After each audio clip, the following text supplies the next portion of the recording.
మమ్మల్ని జైల్లో పెట్టి మా మెడలు వచ్చి మాతో జైలు కూడా తినిపిస్తా అని ఛాలెంజ్ చేసావు కదా.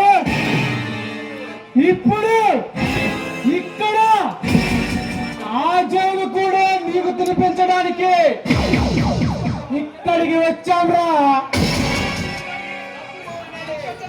డబ్బు అనే అహంకారంతో, రాజకీయం అంటేగా ఉన్న అహంభావంతో పోలీస్ స్టేషన్ తప్పించుకోగానే నా నుంచి తప్పించుకోలేవు. ఇన్స్పెక్టర్ శబాష్,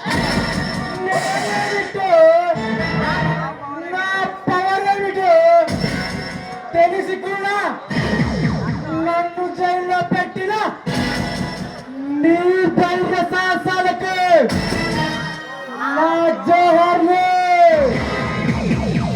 మీరు వచ్చిన పని ఏమిటి?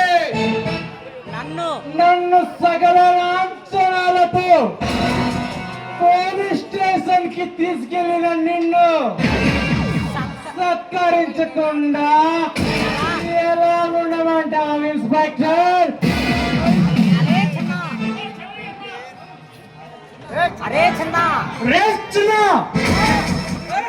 మనల్ని దయాదాక్షిణ్యాలు లేకుండా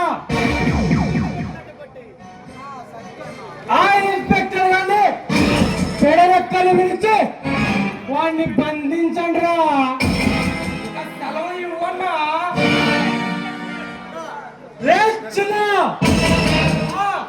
ఆ ఇన్స్పెక్టర్ గారి భార్య అయినా శారదను లాక్కురారా.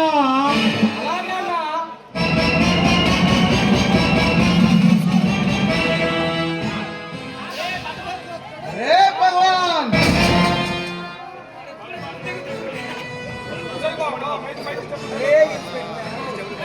అరే ఇన్స్పెక్టర్, ఎక్కడ అన్యాయం జరిగిందని, ఎవరికో అపకారం జరిగిందని, ఎవరి ప్రాణమో తీసామని మమ్మల్ని జైల్లో పెట్టావు కదూ.